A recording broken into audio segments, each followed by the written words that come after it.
नमस्कार दोस्तों, स्वागत है आपका आज के मुख्य समाचार में, जिसमें सबसे पहले और बड़ी खबर में आपको बताएंगे कि दिल्ली में हुई क्वाड की बैठक से चीन को लगी मिर्ची, कहा बातचीत का मकसद शांति और विकास हो। दूसरी खबर में आपको बताएंगे दोस्तों कि आतंकी घोषित करने में यूएन में ना हो राजनीति, जयशंकर का चीन को दो टूक संदेश। तीसरी खबर में आपको बताएंगे कि यूएनएचआरसी यानी कि मानवाधिकार परिषद में भारत की पाकिस्तान को लताड़, बलूचिस्तान में लोगों को जबरन गायब करने का मामला उठाया। चौथी खबर में जिक्र होगा गलवान का। गलवान में जहां चीनी सैनिकों ने खाई थी मात, भारतीय सेना ने पूरे जोश के साथ वहीं खेला क्रिकेट। और पांचवी खबर में आपको बताएंगे कि क्या पंजाब में कुछ बड़ा होने वाला है, केंद्रीय गृह मंत्रालय भेज रहा है बड़ी तादाद में फोर्स। दोस्तों, हर एक खबर की गहराई में आपको ले जाएंगे, लेकिन उससे पहले अगर आपको विदेश की सेना और पीएम मोदी पर पूरा भरोसा है तो आप अभी इस वीडियो को लाइक, चैनल को सब्सक्राइब और बेल आइकन दबाकर कमेंट में लिखिए जय हिंद। रुक करते हैं सबसे पहले और बड़ी खबर की तरफ। दिल्ली में हुई क्वाड बैठक से चीन को लगी मिर्ची, कहा बातचीत का मकसद शांति और विकास हो। जी हां दोस्तों, चीन ने शुक्रवार को अमेरिका, भारत, ऑस्ट्रेलिया और जापान वाले क्वाड समूह की बैठक की आलोचना की और कहा कि राज्य दर राज्य बातचीत को शांति और विकास के साथ आगे बढ़ाना चाहिए और विशिष्टता के बजाय आपसी विश्वास और क्षेत्रीय स्थिरता में योगदान देना चाहिए। विदेश मंत्री एस जयशंकर की अध्यक्षता में हुई बैठक में अमेरिकी विदेश मंत्री एंटनी ब्लिंकन, उनके जापानी समकक्ष योशिमासा हयाशी और ऑस्ट्रेलियाई विदेश मंत्री पेनी वोंग ने भाग लिया। और इस दौरान क्वाड विदेश मंत्रियों ने शुक्रवार को नई दिल्ली में एक बैठक में इंडो पैसिफिक की स्थिति की व्यापक समीक्षा की और ये बैठक रणनीतिक रूप से महत्वपूर्ण क्षेत्र में चीन की बढ़ती आक्रामकता को लेकर, बढ़ती वैश्विक चिंताओं को लेकर थी। दोस्तों, रुक करते हैं अगली ब्रेकिंग न्यूज की तरफ। आतंकी घोषित करने में यूएन में ना हो राजनीति, जयशंकर का चीन को दो टूक संदेश। जी हां दोस्तों, आपको बता दें कि भारत, ऑस्ट्रेलिया, जापान और अमेरिका के विदेश मंत्रियों की शुक्रवार को नई दिल्ली में क्वाड बैठक हुई और इस बैठक की अध्यक्षता करते हुए विदेश मंत्री जयशंकर ने चीन को आड़े हाथों लेते हुए कहा कि यूएन में आतंकियों को घोषित करने में राजनीति नहीं होनी चाहिए। विदेश मंत्री जयशंकर ने कहा कि क्वाड में सदस्य देशों के बीच कई मुद्दों पर बातचीत हुई और इसमें सबसे अहम मुद्दा यह था कि यूएन में वैश्विक आतंकी घोषित करने की प्रक्रिया का राजनीतिकरण नहीं किया जाना चाहिए। ये एक तरह से चीन को भारत का सीधा संदेश था। दरअसल चीन ने संयुक्त राष्ट्र परिषद में 1267 अलकायदा प्रतिबंध समिति के तहत पाकिस्तान के आतंकियों को कटघरे में खड़ा करने के लिए भारत और उसके सहयोगियों द्वारा लाए गए हर कदम पर रोड़ा अटकाया है। दोस्तों, रुक करते हैं अगली ब्रेकिंग न्यूज की तरफ। मानवाधिकार परिषद में भारत की पाकिस्तान को लताड़, बलूचिस्तान में लोगों को जबरन गायब करने का मामला उठाया। जी हां दोस्तों, आपको बता दें कि संयुक्त राष्ट्र मानवाधिकार परिषद में पाकिस्तान की ओर से दिए गए बयान पर भारत ने पलटवार किया है। भारत ने जवाब के अधिकार यानी कि राइट टू रिप्लाई का इस्तेमाल करते हुए कहा कि पाकिस्तान के प्रतिनिधि ने एक बार फिर हमारे खिलाफ दुर्भावनापूर्ण दुष्प्रचार के लिए इस मंच का दुरुपयोग किया है। भारत ने कहा कि पाकिस्तान के खुद के जांच आयोग को पिछले एक दशक में जबरन गायब किए जाने की 8463 शिकायतें मिली हैं। बलूच लोगों ने इस क्रूर नीति का खामियाजा भुगता है। छात्रों, डॉक्टरों, इंजीनियरों, शिक्षकों और सामुदायिक नेताओं को राज्य द्वारा नियमित रूप से गायब कर दिया जाता है। दोस्तों, रुक करते हैं अगली ब्रेकिंग न्यूज की तरफ। गलवान में जहां चीनी सैनिकों ने खाई थी मात, भारतीय सेना ने पूरे जोश के साथ वहीं खेला क्रिकेट। जी हां दोस्तों, लद्दाख के गलवान घाटी में भारतीय सेना ने न्यूनतम तापमान में पूरे जोश के साथ क्रिकेट खेला। बता दें कि पूर्वी लद्दाख के गलवान घाटी में 15 जून 2020 को भारतीय सेना और चीन के सैनिकों के बीच झड़प हुई थी और वहां आज भारतीय सुरक्षा बल पूरे जोश और जुनून के साथ सीमा की रक्षा करने के साथ साथ क्रिकेट खेल रहे हैं। वहीं दोस्तों, भारतीय सेना ने बताया कि त्रिशूल डिवीजन की पटियाला ब्रिगेड ने गलवान घाटी के पास अत्यधिक ऊंचाई वाले क्षेत्र में माइनस तापमान में पूरे उत्साह और जोश के साथ क्रिकेट प्रतियोगिता का आयोजन किया और इस प्रतियोगिता में पूरे जोश और उमंग के साथ सैनिकों ने क्रिकेट को एंजॉय किया। बता दें कि गलवान घाटी में वर्ष 2020 में 15-16 जून की रात भारतीय किसानों के साथ हुए संघर्ष के दौरान कम से कम 42 चीनी सैनिक मारे गए थे। रुक करते हैं ब्रेकिंग न्यूज की तरफ। क्या पंजाब में कुछ बड़ा होने वाला है, केंद्रीय गृह मंत्रालय भेज रहा है बड़ी तादाद में फोर्स। जी हां दोस्तों, आपको बता दें कि ये बड़ी खबर आ रही है केंद्रीय खुफिया एजेंसियों की ओर से राज्य सरकार को भेजे जाने के बाद गृह मंत्रालय अब केंद्रीय सशस्त्र पुलिस बल की 50 कंपनियों को पंजाब भेजने जा रहा है और जिस तरह की कानून व्यवस्था देखने को मिली है उसने राज्य की सुरक्षा पर सवाल खड़े कर दिए हैं। कयास ये भी लगाया जा रहा है कि पंजाब में कुछ बड़ा होने वाला है। सशस्त्र पुलिस बलों की इन कंपनियों की होला मोहल्ला में पहले तैनाती कर दी जाएगी। वहीं आपको बता दें कि सशस्त्र पुलिस बल की एक कंपनी में 120 के आसपास सुरक्षा कर्मी होते हैं और सरकार की ओर से भेजी जा रही केंद्रीय बल की ये कंपनियां 6 से 16 मार्च तक पंजाब में रहेंगी। रुक करते हैं अगली ब्रेकिंग न्यूज की तरफ। मार्च में 42 डिग्री तक पहुंचेगा पारा। भीषण हीट वेव का भी अलर्ट जारी हुई एडवाइजरी। जी हाँ दोस्तों, देश के अधिकतर हिस्सों में गर्मी परेशान करने लगी है। फरवरी के महीने में ही गर्मी ने सारे रिकॉर्ड तोड़ दिए हैं। फरवरी महीने में दिन में औसतन तापमान 29.54 डिग्री सेल्सियस दर्ज किया गया, जो पिछले 122 सालों में सबसे ज्यादा है। और इस वर्ष देश के कई हिस्सों में फरवरी महीने में सामान्य से अधिक गर्म रहा। वहीं गर्मी की शुरुआत के बीच मौसम विभाग ने बताया है कि आने वाले महीने में गर्मी के और भी रिकॉर्ड टूट सकते हैं। मार्च महीने में उत्तर भारत के कुछ हिस्सों में औसत तापमान 40 से 42 डिग्री तक पहुंच सकता है। वहीं मार्च के महीने में भयंकर हीट वेव या लू लोगों को परेशान कर सकती है। सामान्य तौर पर उत्तर भारत में हीट वेव का असर मई जून के महीने में देखा जाता है, लेकिन इस बार मई जून वाली स्थिति फरवरी मार्च में ही बन रही है। अब ऐसे में सवाल उठता है कि मौसम में ये बदलाव क्यों हो रहा है और आखिर इस साल फरवरी में इतनी गर्मी क्यों पड़ी। रुक करते हैं अगली ब्रेकिंग न्यूज की तरफ, जिसमें आपको बता दें कि मुख्तार अंसारी के बेटों के मकान पर खूब गर्जा बुलडोजर, 3 मंजिला घर कर दिया गया जमींदोज। जी हाँ दोस्तों,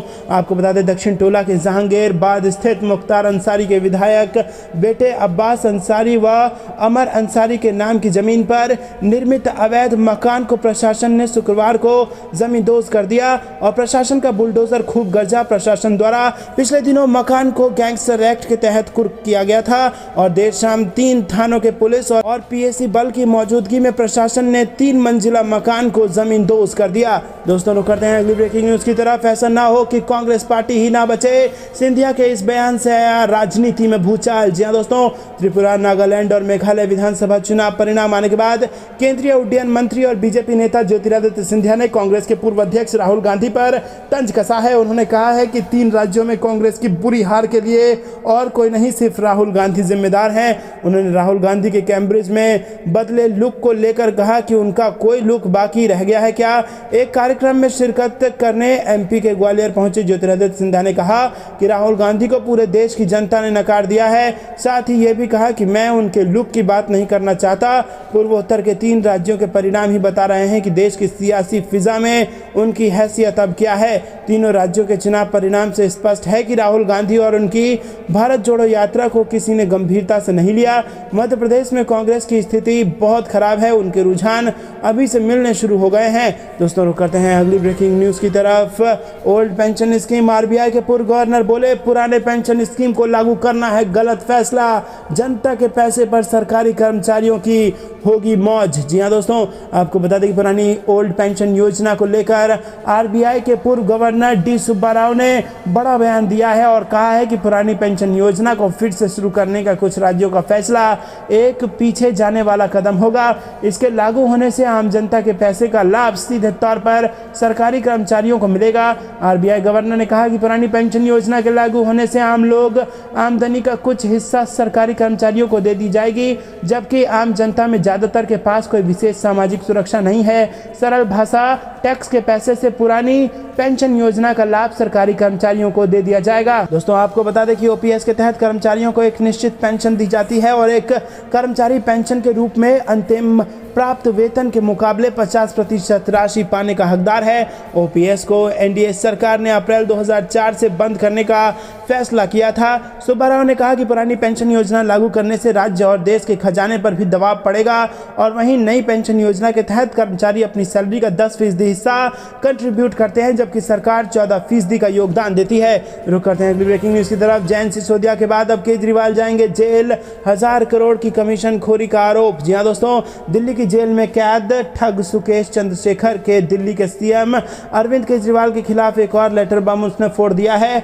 और सुकेश ने जेल से चिट्ठी लिखते हुए केजरीवाल, डिप्टी सीएम मनीष सिसोदिया और सत्येंद्र जैन पर कई संगीन इल्जाम लगाए हैं। महाठग सुकेश चंद्रशेखर ने दिल्ली सरकार पर बच्चों की पढ़ाई में भी घोटाला करने का इल्जाम लगाया है। उसने केजरीवाल सरकार पर टैबलेट घोटाले का आरोप लगाया। सुकेश का दावा है कि पहले बच्चों को टैबलेट बांटे जाने को लेकर जो ड्राफ्ट तैयार हुआ था उसमें टैबलेट मेरे जरिए एक चीनी कंपनी से खरीदे जा रहे थे। सुकेश ने अपने पत्र में आरोप लगाते हुए कहा है कि दूसरी कंपनी ने 20% अधिक कमीशन देने का लालच दिया तो केजरीवाल सरकार ने टेंडर मुझे न देकर किसी दूसरे को देने का निर्णय ले लिया। दोस्तों, इसी के साथ सुकेश का आरोप है कि स्कूली बच्चों की स्टेशनरी और टेबल में भी घोटाला किया गया है। सुकेश ने विभिन्न कॉन्ट्रैक्ट के माध्यम से अरविंद केजरीवाल पर 1000 करोड़ रुपए का कमीशन लेने का भी आरोप लगाया है। सुकेश का दावा है कि 25 मार्च 2017 को केजरीवाल, सिसोदिया और जैन ने उसके बर्थडे पर ये दोस्ती हम नहीं छोड़ेंगे गाना गाया था, मगर पैसों के लालच में उन लोगों ने अपना वादा तोड़ दिया। दोस्तों, रुक करते हैं अगली ब्रेकिंग न्यूज़ की तरफ। पाकिस्तान बॉर्डर पर भारतीय सेना की बढ़ेगी ताकत, टेंशन के बीच उठाया बड़ा कदम। जी हां दोस्तों, पाकिस्तान और चीन से कई सालों से चले आ रहे तनाव के बीच भारतीय सेना की ताकत जल्द और बढ़ने वाली है। रक्षा क्षेत्र में मेक इन इंडिया की दिशा में एक बड़ा कदम उठाते हुए रक्षा मंत्रालय को भारतीय सेना से चीन और पाकिस्तान के साथ सीमाओं पर तैनाती के लिए 307 उन्नत टोड आर्टिलरी गन सिस्टम खरीदने का प्रस्ताव मिला है। वहीं दोस्तों, रक्षा अधिकारियों ने ANI को बताया कि भारतीय सेना से $1 बिलियन अमेरिकी डॉलर से अधिक का प्रस्ताव प्राप्त हो गया है और इस पर चर्चा चल रही है और इसे जल्द ही मंजूरी मिलने और सुरक्षा पर कैबिनेट समिति द्वारा मंजूरी के लिए भेज दिए जाने की उम्मीद है। रुक करते हैं ब्रेकिंग न्यूज़ की तरफ। IMF ने नहीं दिया लोन तो बौखलाया पाकिस्तान, कहा भिखारियों जैसा बर्ताव और इसमें बताया दुश्मन कनेक्शन। जी हां दोस्तों, आपको बता दें कि पाकिस्तान को इस समय कुछ समझ में नहीं आ रहा है कि आगे क्या होगा। आर्थिक संकट में उसकी थोड़ी बहुत उम्मीद अंतर्राष्ट्रीय मुद्रा कोष से थी, मगर अब वो भी खत्म हो गई है।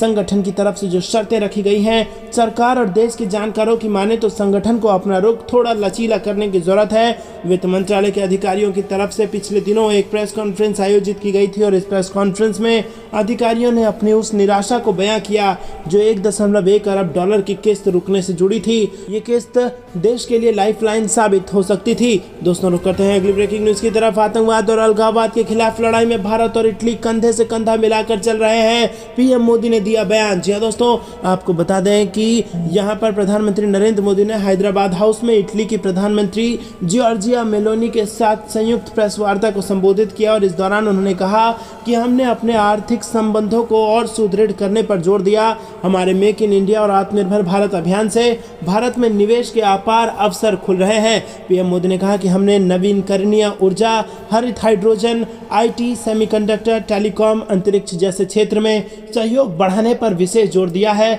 और उन्होंने कहा कि आज हम भारत और इटली के बीच एक स्टार्टअप ब्रिज की स्थापना की घोषणा कर रहे हैं और इसका हम स्वागत करते हैं। उन्होंने कहा है कि एक और क्षेत्र है जिसमें दोनों देश एक नया अध्याय शुरू कर रहे हैं और वो है रक्षा सहयोग। दोस्तों, रुक करते हैं अगली ब्रेकिंग न्यूज़ की तरफ। G20 विदेश मंत्रियों की बैठक को PM मोदी ने किया संबोधित, बोले भारत ग्लोबल साउथ की है आवाज। जी हाँ दोस्तों, आपको बता दें कि प्रधानमंत्री नरेंद्र मोदी ने G20 विदेश मंत्रियों की बैठक का संबोधन करते हुए भारत पहुंचे G20 देशों के विदेश मंत्रियों का स्वागत किया और कहा है कि ये बैठक एकता, एक उद्देश्य और कार्रवाई की एकता की जरूरतों को बल देता है। मुझे उम्मीद है कि आज की आपकी बैठक आम और ठोस उद्देश्यों को प्राप्त करने के लिए एक साथ आने की भावना को दर्शाएगी। G20 विदेश मंत्रियों की बैठक को संबोधित करते हुए प्रधानमंत्री ने कहा कि भारत ग्लोबल साउथ की आवाज है।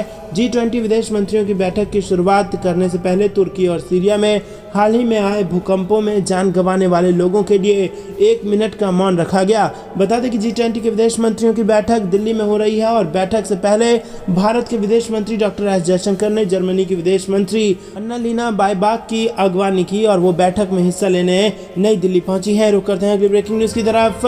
पूर्वोत्तर में चला घरे घरे BJP अभियान का मैजिक और शानदार प्रदर्शन की है 5 बड़ी वजह। जी हाँ दोस्तों, नॉर्थ ईस्ट के 3 राज्यों में हुए चुनाव में भाजपा ने एक बार फिर अपना झंडा बुलंद कर दिया है। त्रिपुरा और नागालैंड में भाजपा गठबंधन को पूर्ण बहुमत मिलता साफ नजर आ रहा है। वहीं मेघालय में भी भाजपा गठबंधन का प्रदर्शन संतोषजनक रहा है। पूर्वोत्तर के राज्यों में भाजपा को मिली जीत का श्रेय भाजपा ने विकास कार्यों को दिया और केंद्रीय मंत्री किरण रिजिजू ने कहा कि क्षेत्र के लोगों ने पहली बार देखा है कि केंद्र ने क्षेत्र में शांति और विकास लाने के लिए कितनी बारीकी और ईमानदारी से काम किया है। चाहे वो राजमार्ग बनाने जैसी बड़ी परियोजनाएं हो या उन्हें पेयजल पेयजल, मुफ्त राशन और बिजली जैसी बुनियादी सुविधाएं प्रदान करना हो। इसमें कोई दो राय नहीं है कि बीजेपी ने पूर्वोत्तर में योजनाबद्ध तरीके से काम किया और कई ऐसे कार्य किए जिसने यहाँ के लोगों को मुख्य धारा में लाया और उनके अंदर आत्मविश्वास का भाव पैदा किया है। रेलवे, वाटरवे और एयरवे का भरपूर विकास किया गया, जिससे कनेक्टिविटी काफ़ी बढ़ी है। विकास कार्यों से पूर्वोत्तर को संवारा गया और चुनाव जीतने के लिए सही रणनीति बनाई गई। शिक्षा के अवसर बढ़ाए गए, पर्यटन से बढ़ी आम लोगों की आमदनी और उसका फायदा यहाँ पर पूर्वोत्तर के राज्य में बीजेपी को हुआ है। सरकार ने आधारभूत संरचना के विकास पर बल दिया तो पर्यटन उद्योग को बढ़ावा मिला। पर्यटकों के आने से प्रदेश की आमदनी बढ़ी और आम लोगों के पॉकेट में भी पैसे आए और इससे आम आदमी बहुत खुश हुआ। रुक करते हैं अगली ब्रेकिंग न्यूज की तरफ। सीएम योगी ने तोड़ा यूपी के सभी दिग्गजों का रिकॉर्ड।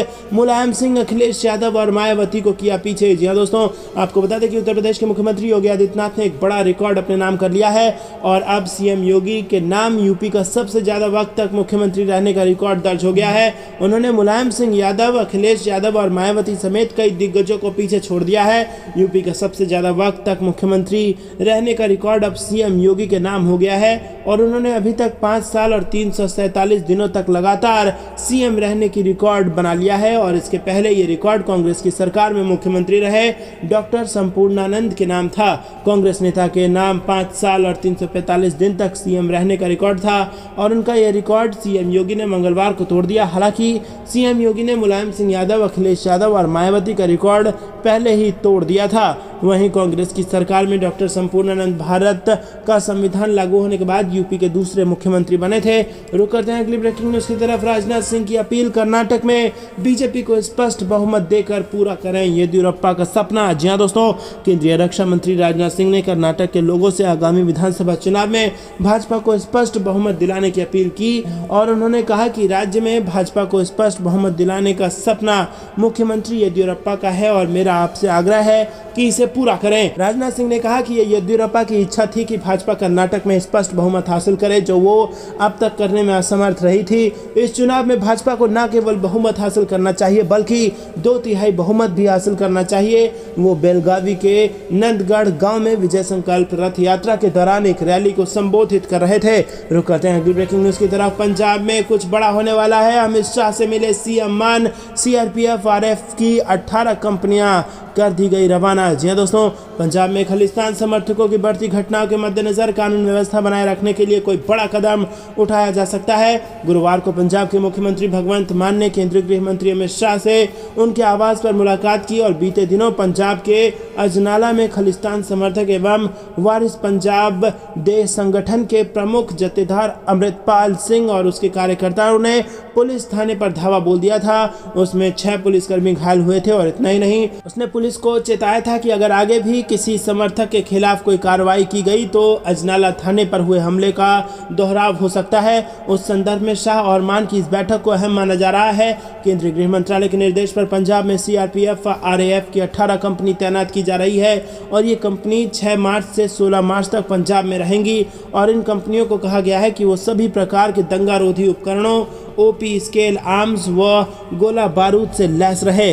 दोस्तों, रुक करते हैं अगली ब्रेकिंग न्यूज की तरफ। जयशंकर ने चीनी विदेश मंत्री से की मुलाकात। सीमा विवाद सहित कई मुद्दों पर हुई चर्चा। जी हां दोस्तों, आपको बता दें कि विदेश मंत्री एस जयशंकर ने गुरुवार को कहा कि उनके चीनी समकक्ष किन गैंग के साथ उनकी पहली बैठक में द्विपक्षीय संबंधों, विशेष रूप से सीमावर्ती क्षेत्रों में शांति और शांति के लिए मौजूदा चुनौतियों का समाधान करने पर बातचीत हुई। पूर्वी लद्दाख में 34 महीने से अधिक समय से चल रहे सीमा विवाद के बीच G20 विदेश मंत्रियों की बैठक से हटकर इस पर चर्चा हुई। बता दें कि चीनी विदेश मंत्री की एस जयशंकर से पहली मुलाकात थी क्योंकि उन्होंने दिसंबर 2022 में चीनी विदेश मंत्री के रूप में पदभार संभाला है और चीनी विदेश मंत्री किन भारत द्वारा आयोजित G20 बैठक में भाग लेने के लिए गुरुवार दिल्ली पहुंचे।